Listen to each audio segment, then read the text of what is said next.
Welcome back, John Cleese Car Audio on this rather rainy day. I don't know why I'm starting this video outside, because what we've done is inside the car. Hell, whatever.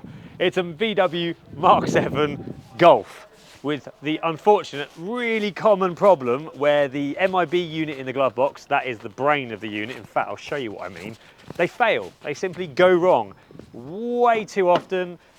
Every week we're probably seeing one of these at faulty. So if you open your glove box in your Mark 7 Golf, in here you will not see it because we've actually changed it out and put a pocket in there, but what you have is a unit in here which is basically square, 52mm tool, and it's got two SD card slot in. That is the brain of your head unit, not the screen. The screens don't ever go wrong in these cars, it's always that unit in the glove box. Anyway, I digress. We've changed it out because we put a Pioneer system in, which is obviously far more reliable and brand new with new technology on it, because customer also wanted Apple CarPlay, Android Auto and all the rest. And this is the finished result. A lovely 9-inch Pioneer flush screen. Cracking unit. One thing I've got left to do on it is actually put the VW boot up logo on, because currently it's still got the Pioneer one, but I want to put the VW one on just so it's more in keeping. For the keen eyes out there, the fitting kit we use is in piano black because that is all that's available, and it doesn't come in this unfortunately gunmetal silver. So you just need to get used to the fact that it won't be silver around the radio, it'll be gloss black. But just worth mentioning, your steering wheel control surrounds are already gloss black if you didn't already know. So it actually matches that anyway. Looks quite nice. But yeah, that is a 9-inch Pioneer unit. This one's got wireless Apple CarPlay, wireless Android Auto. And silly me, I've forgotten my phone. I don't believe it. How am I supposed to do a demonstration of CarPlay? Hold that thought. There's going to be a cut in 3, 2, 1.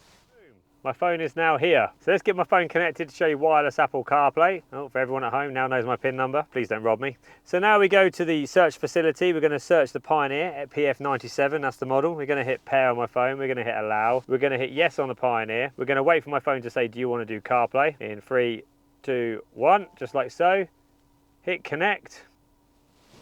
And then we're going to wait for it to do its handshake, and then Apple CarPlay is going to appear on the screen, just like so. Now this is a 9-inch screen flushed in. It looks the absolute dog's danglies on this vehicle. Fills up that big void rather than having a big plastic fascia on it. This unit doesn't have DAB, but our new driver in this vehicle didn't require DAB, wasn't interested in DAB. So if you want a 9-inch screen, we'll have to look at a different option if you want DAB, but this for now is a nice 9-inch without DAB unit. So now the customer's got Apple CarPlay, Android Auto, wirelessly connected. So we have Google Maps now, we have search, we can go like to my home, and then we can go across to internet radio apps. So really, you don't really need DAB, because once you've got BBC Sounds, Global Player, Radio Player, Rayo, you know, what else is there? Virgin Radio. You can literally have all the internet radio apps, sorry, DAB channels through internet radio anyway. Extremely easy to use. Notifications come up like the bottom. You can see this person is really interrupting my video. They really want to give me the information I've been asking for the last 2 hours for. If I push the home screen, this is interfacing well with the car. So if I open the car door, it's going to tell me the driver's side door is open.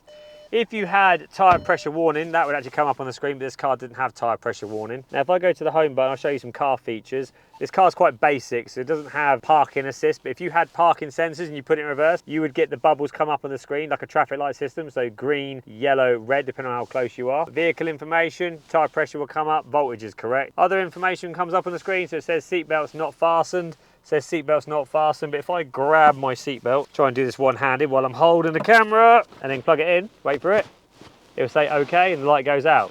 So it's fully linked via data, 12 litres of fuel remaining, which is correct because the car's quite low over here. So it links in really well to the actual factory system. There is also driving data, so it will show you the average rate, driving distance, total run time, since refueling, drive time, so you still get all the factory information. Maintenance, it tells you when your vehicle inspection is due and all that. So it does link in, it even tells you your coolant temperature, and if you want it, your RPM as well, but you know, you've got your rev gauge there anyway, so what's the point? But it interfaces really well with the factory systems. It gives you wireless Apple CarPlay, wireless Android Auto, and it gives you a nice flush fit screen, which fits really well. And all your steering wheel controls work as well, just like they should factory. This is the Pioneer PF97 BT. This is Connor, and this is John Cleese Car Audio. See you soon.